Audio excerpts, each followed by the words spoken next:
Hello everyone. So today we are going to continue the same chapter जो हम कर रहे थे, न्यूरल कंट्रोल एंड कोऑर्डिनेशन।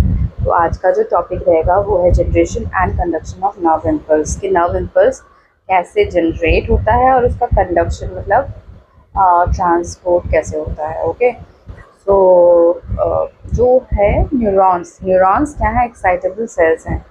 तो ये एक्साइटेबल सेल्स कैसे हैं? क्योंकि इनकी जो मेम्ब्रेन है, जैसे सेल मेम्ब्रेन होता है, ठीक है, ये सेल है, इसका जो मेम्ब्रेन है, ये आउटर लेयर जो होता है मेम्ब्रेन, ये क्या है? पोलराइज स्टेट में होता है। पोलराइज स्टेट में क्या होता है? मतलब क्या, आयन चैनल्स इसमें प्रेजेंट होते हैं। मतलब जैसे कभी बाहर पॉजिटिव होगा, अंदर नेगेटिव होगा, कभी अंदर नेगेटिव, अगर अंदर पॉजिटिव होगा, कभी और बाहर नेगेटिव होगा। तो ये पोलराइज स्टेट में रहता है, मतलब दो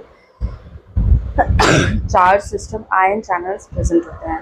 और ये आयन चैनल्स क्या करते हैं? ये सिलेक्टिवली परमिएबल होते हैं डिफरेंट आयन्स को लेकर। जैसे कि सोडियम और पोटेशियम दो आयन्स हैं जो कंडक्शन कराते हैं इम्पल्सेस का। तो कभी ये सिलेक्टिवली परमिएबल होगा सोडियम के लिए, तो कभी पोटेशियम के लिए। तो लेट अस सी कि कब किस सिचुएशन में कौन से आयन के लिए ये परमिएबल होगा। ये किसके बारे में बात कर रहे हैं? हम बात कर रहे हैं मेम्ब्रेन के बारे में, ठीक है, न्यूरॉन का जो मेम्ब्रेन होगा। ओके, जब अब रेस्टिंग फेज में होगा। रेस्टिंग फेज क्या है? जब जो हमारा न्यूरॉन है कोई भी इम्पल्स को कंडक्ट नहीं कर रहा है, that means it is in resting state. Okay, तो इस टाइम में एक्सोनल मेम्ब्रेन, जैसे हम पहले मैं आपको स्ट्रक्चर दिखा देती हूँ एक्सॉन का। जैसे ये एक्सॉन है, राइट, तो इसका ये क्या है? ये क्या है? एक्सॉन मेम्ब्रेन है, राइट। तो एक्सोनल मेम्ब्रेन का ये जो है ये आउटसाइड है, और ये जो है ये इनसाइड है। ओके, वैसे ही ये आउटसाइड है, ठीक है। तो ये हम देखते हैं इसमें ए और बी क्या है, ये एरोस क्यों दिखाया गया है, तो ये मैं आपको एक्सप्लेन कर दूंगी। तो जब रेस्टिंग फेज में है, मतलब कि न्यूरॉन पूरी इम्पल्स को कंडक्ट नहीं कर रहा है, ट्रांसफ़र नहीं कर रहा है, उस टाइम में एक्सोनल मेम्ब्रेन में क्या होगा? ये ज़्यादा परमिएबल होगा, ये मोर परमिएबल होगा किसके लिए? पोटेशियम के लिए, के प्लस आयन के लिए ये ज़्यादा परमिएबल होगा। ओके, और जब ये हम रेस्टिंग स्टेट की बात कर रहे हैं, जब न्यूरॉन कोई भी इम्पल्स कंडक्ट नहीं कर रहा है और नियरली इम्परमिएबल होगा। नियरली मतलब पूरा परमिएबल नहीं होगा, मतलब ऑलमोस्ट इम्परमिएबल होगा सोडियम आयन के लिए, राइट। तो रेस्टिंग फेज में हमें स्टेट में याद रखना है कि मोर परमिएबल होगा पोटेशियम के लिए एंड लेस परमिएबल और ऑलमोस्ट इम्परमिएबल या नियरली इम्परमिएबल होगा सोडियम आयंस के लिए। और ये इम्परमिएबल होगा नेगेटिवली चार्ज प्रोटीन्स के लिए भी। तो इसकी वजह से क्या होगा? कॉन्सिक्वेंटली इसकी वजह से क्या होगा, या इसके फलस्वरूप क्या होगा? एक्सोप्लाज्म जो है इनसाइड सेल, अब क्या है? सेल है, सेल मेम्ब्रेन जो आउटर लेयर होती है हमारी, उसको सेल मेम्ब्रेन बोलते हैं। और अंदर में जो मैट्रिक्स होता है उसको हम बोलते हैं साइटोप्लाज्म, राइट। वैसे ही एक्सॉन के इनसाइड जो मैट्रिक्स होगा उसको हम बोलेंगे एक्सोप्लाज्म। तो एक्सोप्लाज्म इनसाइड एक्सॉन क्या हो जाएगा? अगर ये ज़्यादा परमिएबल है पोटेशियम के लिए, तो हाई कॉन्सेंट्रेशन इनसाइड एक्सॉन क्या हो जाएगा? ये एक्सॉन मेम्ब्रेन है, ये ज़्यादा अलाउ कर रहा है पोटेशियम को ड्यूरिंग रेस्टिंग स्टेट। तो ये इनसाइड एक्सोप्लाज्म, ये एक्सोप्लाज्म है। तो एक्सोप्लाज्म में क्या हो जाएगा? क्ले प्लस का कॉन्सेंट्रेशन ज़्यादा हो जाएगा और नेगेटिवली चार्ज प्रोटीन का भी जो कॉन्सेंट्रेशन है वो ज़्यादा हो जाएगा। और ये नियरली इम्परमिएबल है सोडियम के लिए, तो सोडियम आयंस क्या हो जाएंगे? का लो कॉन्सेंट्रेशन हो जाएगा, मतलब कॉन्सेंट्रेशन होगा तो, लेकिन ये बहुत ही लो होगा। इसके अपोजिट में क्या होगा? फ्लूइड आउटसाइड द एक्सॉन, ये एक्सॉन के अंदर जो है वो एक्सोप्लाज्म है। इसके आउटसाइड में क्या होगा? इसके आउटसाइड का कंडीशन कैसा होगा? Low concentration of potassium ion and high concentration of sodium ion.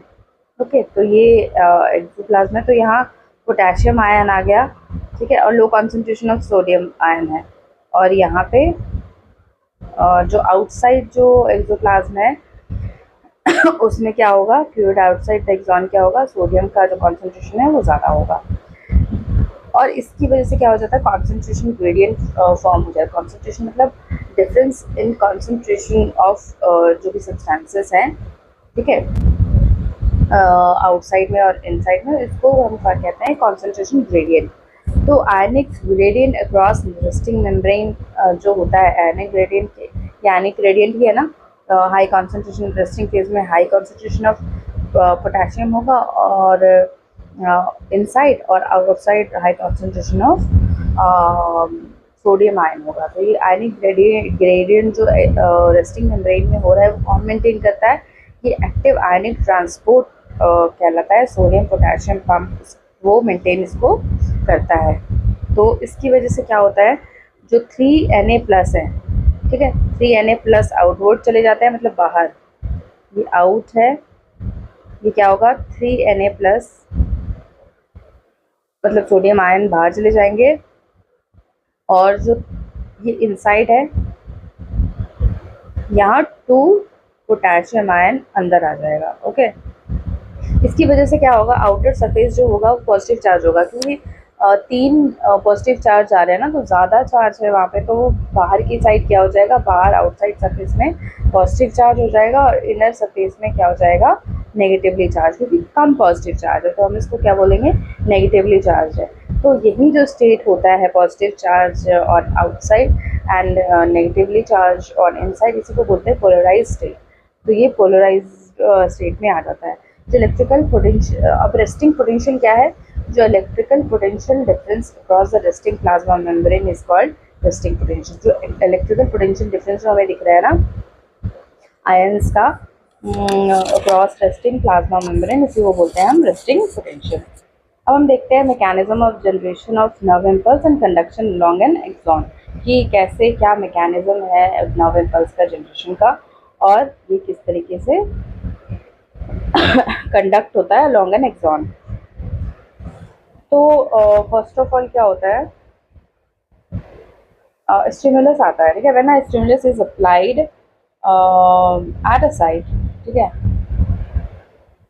At a site stimulus आया, ठीक है, यहाँ पे सपोज ये जो ए है ना, यहाँ पे हमारा आ गया stimulus, okay, and on the polarise membrane, ठीक है, पॉइंट ए है, the membrane at the site become, जो मेम्ब्रेन है, पोलराइज मेम्ब्रेन है एट साइट ए, क्या हो जाएगा, फ्री परमेबल हो जाएगा सोडियम आयंस के लिए, ठीक है। पहले हमारा क्या था, रेस्टिंग में क्या था, पोटेशियम के लिए पोटेशियम को अलाउ कर रहा था वो अंदर जाने, लेकिन अब जैसे ही स्टिमुलस आया, क्योंकि यहाँ पे क्या है, प्रेजेंस ऑफ स्टिमुलस है, स्टिमुलस के आते ही ये परमेबल हो जाएगा किसके लिए, सोडियम आयंस के लिए। तो इसकी वजह से सोडियम आयंस के लिए साइट ए परमेबल, फ्रीली परमेबल हो जाएगा, जिसकी वजह से रैपिड इन्फ्लक्स होगा, किसका, रैपिड इन्फ्लक्स मतलब बहुत तेज़ी से Na+ आयन जो सोडियम आयन है वो अंदर आ जाएगा, इन्फ्लक्स मतलब अंदर आना, इनसाइड। तो इसकी वजह से क्या होगा, रिवर्सल ऑफ पोलैरिटी हो जाएगी, है ना। पहले हमारा क्या था, आउटर सरफेस में पॉजिटिव चार्ज था और इनर में नेगेटिव चार्ज था। अब क्या हो जाएगा, स्टिमुलस के आने के बाद जैसे ही सोडियम आयन अंदर आए, मतलब अंदर क्या हो जाएगा, ज़्यादा चार्ज हो जाएगा, यहाँ अंदर के साथ अंदर की साइड पॉजिटिव चार्ज हो जाएगा और बाहर की साइड नेगेटिव चार्ज हो जाएगा, और इसी को बोलते हैं डीपोलराइज स्टेट, ठीक है। तो इस वजह से ये क्या हो जाएगा, जैसे ही रिवर्सल ऑफ पोलैरिटी हुई तो ये क्या हो जाएगा, डीपोलराइज हो जाएगा। The polarity of the membrane at site A is thus reversed and hence depolarized. अब है एक्शन पोटेंशियल। एक्शन पोटेंशियल क्या होता है, जो इलेक्ट्रिकल पोटेंशियल डिफरेंस है across plasma membrane at site A, ठीक है, ये क्या है, electrical potential difference across plasma membrane at site A, जो किसकी वजह से हुआ है, स्टिमुलस आने की वजह से हुआ है, इसी को बोलते हैं एक्शन पोटेंशियल, और इसी को हम नर्व इम्पल्स कहते हैं, राइट। अब ये देखते हैं फिगर में, ये क्या कर रहा है, ये सोडियम आयन को इनका रैपिड इन्फ्लक्स हो रहा है, रैपिड इन्फ्लक्स हो रहा है।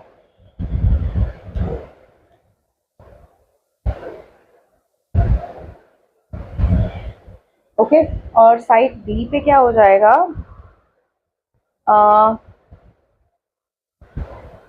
at site immediately ahead the zone at site B membrane has a positive charge। जो मेम्ब्रेन है यहाँ पे साइड बी में, जो मेम्ब्रेन है उसके पास क्या है, पॉजिटिव चार्ज है, मतलब यहाँ सोडियम आयंस हैं और अंदर क्या है, पोटेशियम है। तो इसकी वजह से क्या हो जाएगा, पॉजिटिव टू नेगेटिव की तरफ क्या होगा, करंट फ्लो होगा। Current flow on the inner side from side A at site immediately ahead membrane has a positive charge on the outer side। Outer में पॉजिटिव है और इनसाइड में इसके ऑपोजिट है। जो साइड ए में था ना उसका जस्ट ऑपोजिट है, बाहर की साइड पॉजिटिव है और इनसाइड नेगेटिव है, राइट। तो इसकी वजह से करंट के किस डायरेक्शन में फ्लो करेगा, आउटसाइड में तो बी टू ए फ्लो करेगा और इनसाइड में क्या होगा, पॉजिटिव टू नेगेटिव जाता है ना, high concentration to low concentration, right. तो यहाँ इनसाइड में फ्रॉम ए टू बी होगा और आउटसाइड में बी टू ए होगा। दस the impulse polarity at the side is reverse in action potential. Polarity फिर से रिवर्स हो गई और फिर क्या होगा, एक्शन पोटेंशियल यहाँ पे जनरेट हो गई है साइड की, साइड बी की। Okay, the impulse generated side A arrives at side B, the sequence is repeated. और ये जो सीक्वेंस है ये ऐसे ही रिपीट होते जाएगा। फिर आगे का क्या हो जाएगा, यहाँ पे नेगेटिव आउटसाइड आ जाएगा, फिर आगे भी ऐसे ही हो जाएगा, पॉजिटिव टू नेगेटिव आएगा, फिर नेगेटिव टू फिर इनसाइड में इधर से इधर जाएगा, ठीक है, लेफ्ट टू राइट जाएगा और आउटसाइड में राइट टू लेफ्ट जाएगा। इस तरीके से जो ये जो कंटिन्यूस है सीक्वेंस है ये रिपीट होता है along the length of the axon. Consequently इस तरीके से इम्पल्स कंडक्ट हो जाता है। और द राइज इन जो स्टिमुलस, ये जो सोडियम का जो इन्फ्लक्स हुआ था ये क्या था, हमारा स्टिमुलस इंड्यूस था। ये क्या था, स्टिमुलस इंड्यूस्ड था, इंड्यूस्ड परमेबिलिटी थी, जो कि ये बहुत क्या होती है, ये शॉर्ट लिव्ड होती है, बहुत थोड़े टाइम के लिए होती है, शॉर्ट लिव्ड होती है। और ये क्विकली फॉलो हो जाता है by a rise in permissibility to K plus. बहुत शॉर्ट लिव्ड होता है और जैसे ही एक्शन पोटेंशियल जनरेट हो जाता है आगे, तो यहाँ पे फिर से क्या हो जाता है, फिर से पोटेशियम की परमिसिबिलिटी बढ़ जाती है और with in a fraction of second के प्लस डिफ्यूजेज आउटसाइड। और के plus with in a fraction क्या हो जाएगा, के प्लस बाहर चला जाएगा outside the membrane, restore the resting potential of the membrane at the site of excitation। ठीक है, और साइट ऑफ एक्साइटेशन पे क्या करेगा, ये रीस्टोर कर देगा, जैसे रेस्टिंग पोटेंशियल था ना पहले वैसे ही वो मेंटेन कर देगा। और and the fibre becomes once more responsible to further stimulation. फिर से फाइबर क्या हो जाता है, फिर से रिस्पॉन्सिव हो जाता है कि फर्दर स्टिमुलेशन लेने के लिए ये रेडी हो जाता है फिर से। ओके, तो हम ये फ्लो चार्ट में देख लेते हैं। इनर साइड में क्या होगा, फ्रॉम ए टू बी होगा, आउटर में फ्रॉम बी टू ए होगा। और ये क्यों होता है, ये to complete circuit of current flow. Okay, इससे पोलैरिटी रिवर्स हो जाती है और एक्शन पोटेंशियल कहाँ जनरेट हो जाता है, साइड बी पे जनरेट हो जाता है। Okay, sequence is repeated along the length of axon and impulse is conducted. Rise in stimulate बहुत ही शॉर्ट लिव्ड होता है और quickly followed by rise in permissibility to P plus potassium ion. ये होपफुली आपको समझ में आ गया है ये टॉपिक। ओके, जो नेक्स्ट टॉपिक है हमारा ट्रांसमिशन ऑफ इम्पल्स और सेंट्रल नर्वस सिस्टम ऑफ और जो ब्रेन का जो पार्ट है वो सब हम नेक्स्ट टाइम करेंगे, नेक्स्ट वीडियो में कवर करेंगे, क्योंकि बहुत ही इजी है वो, यही थोड़ा था समझने वाला। ठीक है, okay, thank you so much.